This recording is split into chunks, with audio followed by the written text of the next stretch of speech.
उसको स्वयं ब्रह्मा जी ने वरदान दिया था कि तुम्हें कोई देवता नहीं मार सकता, तुम्हें सिर्फ एक मनुष्य ही मार सकता है, वो भी तब जब तुम्हारी नाभि पर वार किया जाए। उसकी मौत देवताओं के श्राप द्वारा हुई थी। उसको मारने के बाद स्वयं राम जी ने भी उसकी पूजा की थी। उसने भगवान शिव को लंका ले जाने के लिए कैलाश पर्वत को भी उठा लिया था।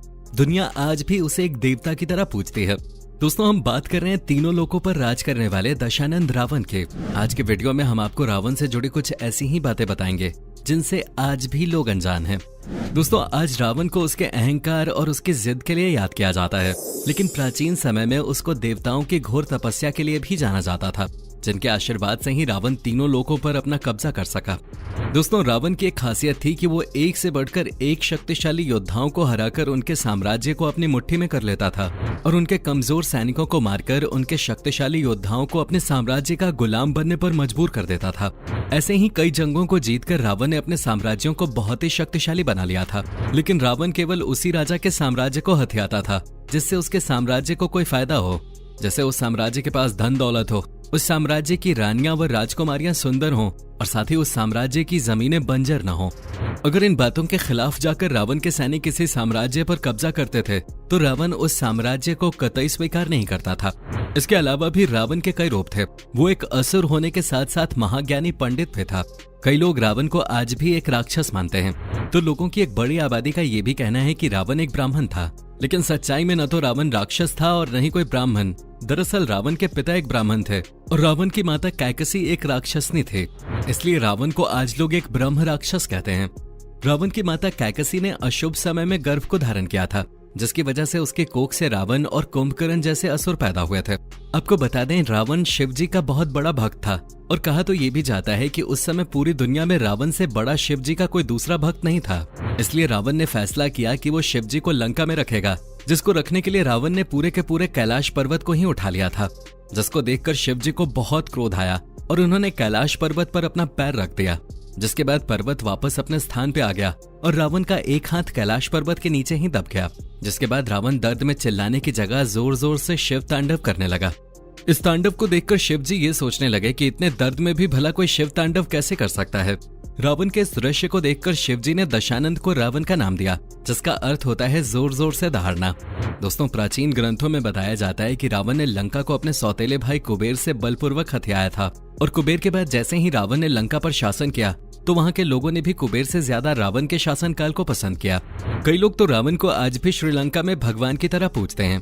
लंका में ही नहीं, अपने भारत में भी कई जगहों पर रावण को जलाया नहीं बल्कि श्री राम की तरह पूजा जाता है।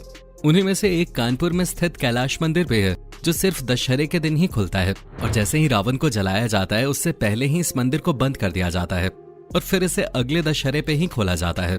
दोस्तों, रावण इतना सार ज्ञानी था कि उसके पास सभी प्रकार के शास्त्रों और वेदों का ज्ञान था। उसके 10 मायावी सर उसकी अद्भुत शक्ति को दर्शाते थे। उसकी उच्च दर्जे की नीतियां उसके साहस को बताते थीं। उस समय के जितने भी शक्तिशाली राजा और योद्धा थे, उन सभी से रावण हमेशा आगे रहता था। उस समय किसी भी राजा के पास एक भी विमान नहीं था, लेकिन रावण के पास कई पुष्पक विमान थे। ये सारे पुष्पक विमान रावण ने अपने सौतेले भाई कुबेर से हथियाए थे और ये सारे पुष्पक विमान स्वयं ब्रह्मा जी ने कुबेर को दिए थे। इन पुष्पक विमानों की एक खास बात थी कि इनको अपनी मर्जी से छोटा बड़ा किया जा सकता था और उनकी गति को भी अपने मन से घटाया और बढ़ाया जा सकता था। आपको बता दें, इन विमानों के लिए रावण ने 4 हवाई अड्डे भी बनवाए थे। पहला हवाई अड्डा था तोतुपोला कांडा, दूसरा गुरुलुपोथा, तीसरा वरीपोला और चौथा उसानगोड़ा। दोस्तों, चौथे हवाई अड्डे उसानगोड़ा को तो हनुमान जी ने लंका दहन के समय जला दिया था। जब हनुमान जी लंका दहन कर रहे थे तब मेघनाथ ने अपने भाई यानी कि रावण के सबसे छोटे बेटे अक्षय को हनुमान जी से लड़ने के लिए भेज दिया था और बोला था कि तुम्हें अपने आप को साबित करने का इससे अच्छा मौका नहीं मिलेगा। अक्षय भी हनुमान जी से लड़ने के लिए मैदान में उतर गया, लेकिन रावण को पता था कि अक्षय हनुमान जी को नहीं हरा पाएगा। इसलिए रावण ने अक्षय को कई बार रोका, लेकिन अक्षय नहीं रुका और वो हनुमान जी के साथ काफी बहादुरी से लड़ा। लड़ने से पहले हनुमान जी ने उसे कई बार चेतावनी दी, लेकिन वो नहीं रुका और अंत में हनुमान जी ने उसका वध कर दिया, जिससे रावण बहुत क्रोधित हुआ। हालांकि उसने इस होने को पहले ही भांप लिया था। दोस्तों, रावण का दिमाग इतना तेज था कि अगर वो किसी ग्रंथ या पुस्तक को एक बार पढ़ लेता था तो उसे जिंदगी भर नहीं भूलता था। इसलिए रावण ने अपने जीवन में कई पौराणिक ग्रंथ और किताबें लिखी। इन्हीं किताबों में से एक लाल किताब भी है। इस किताब में रावण के द्वारा जितनी भी बातें लिखी गई हैं, वो सारी बातें आज बिल्कुल सच होती हैं। इस किताब में सामुद्रिक शास्त्र, हस्तरेखा और जन्म कुंडली के बारे में विस्तार से लिखा गया है। आजकल के काला जादू करने वाले बाबा आम लोगों को लूटने के लिए इस किताब का काफी इस्तेमाल करते हैं। दोस्तों, रावण जितना बुद्धिमान था उतना ही शक्तिशाली भी था। उसकी ताकत का अंदाजा आप इसी बात से लगा सकते हैं कि जब रावण के बेटे मेघनाद का जन्म हो रहा था तब रावण ने सभी ग्रहों को 11वें स्थान पर विराजमान होने का आदेश दिया था। ऐसा करने से रावण का बेटा मेघनाद अमर हो जाता, पर ऐसा संभव नहीं हो पाया क्योंकि शनिदेव ने अंतिम क्षणों में अपनी चाल बदल ली थी। इसी के चलते क्रोध में आकर रावण ने शनिदेव को अपना बंदी बना लिया था। रावण इतना शक्तिशाली था कि उस समय रावण ने अपने बल और शक्ति से न केवल शनिदेव को बल्कि कई देवों को हराकर उन्हें अपना बंदी बना लिया था, जिसमें शनिदेव और इंद्रदेव जैसे बड़े बड़े देवता शामिल थे। एक मर्तबा तो रावण ने स्वयं यमराज को भी युद्ध के लिए ललकार दिया था। दोस्तों, ये तो आप समझ ही गए होंगे कि रावण कितना शक्तिशाली था, लेकिन इसके बावजूद भी रावण अमर होना चाहता था और अमर होने के बाद वो पूरी दुनिया पर राज करने के साथ पूरे ब्रह्मांड में सिर्फ राक्षस राज फैलाना चाहता था। अमर होने के लिए रावण ने ब्रह्मा जी की घोर तपस्या की थी। रावण कई वर्षों तक इस तपस्या में लीन रहा था, जिसके बाद रावण की इस तपस्या को देखते हुए ब्रह्मा जी भी प्रसन्न हो गए। इसके बदले में रावण ने ब्रह्मा जी से अमर होने का वरदान मांगा, लेकिन ब्रह्मा जी ने रावण को अमरता का वरदान देते हुए अंत में कहा था कि तुम्हारी जान तुम्हारी नाभि में स्थित होगी, क्योंकि तुम्हारी नाभि में अमृत होगा और तुम्हें कोई देवता नहीं मार पाएगा। इसी वजह से जब श्री राम और रावण का युद्ध हुआ तो शुरू में रावण श्री राम और उनकी सेना पर भारी पड़ रहा था, जिसको देखकर रावण के छोटे भाई विभीषण ने रावण की नाभि में अमृत वाली बात राम को बता दी थी, जिसके बाद ही श्री राम के हाथों रावण की मृत्यु संभव हो पाई थी। दोस्तों, कई पौराणिक कथाओं में ये बताया गया है कि रावण को पता था कि उसका वध विष्णु के एक अवतार के हाथों होगा, तभी जाकर उसे मोक्ष की प्राप्ति होगी। ऐसा इसलिए था क्योंकि हिंदुओं के कई ग्रंथों में ये साफ साफ लिखा हुआ है कि पहले के समय में रावण और कुंभकर्ण विष्णु भगवान के पहरेदार हुआ करते थे, जिनके नाम थे जाया और विजाया। विष्णु भगवान जी से जुड़े होने के कारण उन दोनों के अंदर अहंकार कूट कूट कर भरने लगा था।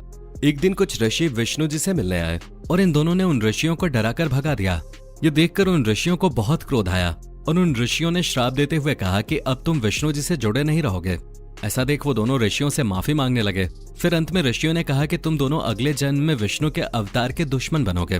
और जैसे ही उनका अगला जन्म हुआ तो वो रावण और कुंभकर्ण बन के पैदा हुए। तभी वो उस जन्म में विष्णु जी के अवतार श्री राम के दुश्मन बने थे। युद्ध में जब श्री राम जी की सेना रावण की मायावी सेना पर भारी पड़ने लगी थी तब रावण घबराने लगा था और उसे अपनी हार सामने दिखने लगे थे। तभी रावण ने सोचा कि वो कभी युद्ध में न हारने वाला यज्ञ करेगा और उस यज्ञ को पूरा करने के लिए उसे एक ही जगह पर बैठ के ये यज्ञ पूरा करना था और तब तक अपनी जगह से नहीं हटना था जब तक ये यज्ञ पूरा नहीं हो जाता।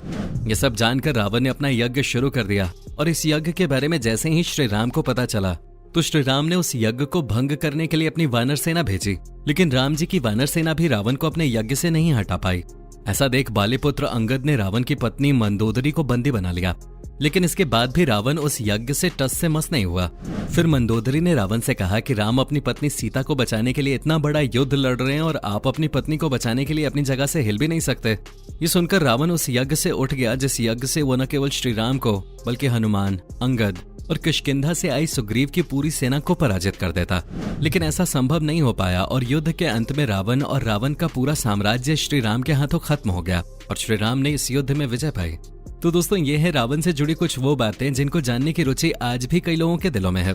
वीडियो पसंद आई हो तो वीडियो को लाइक करके अपने दोस्तों के साथ जरूर शेयर करें। कोई राय हो तो नीचे कमेंट करें और ऐसी ही वीडियोस के लिए इस चैनल को सब्सक्राइब करके बेल नोटिफिकेशन को जरूर ऑन कर लें।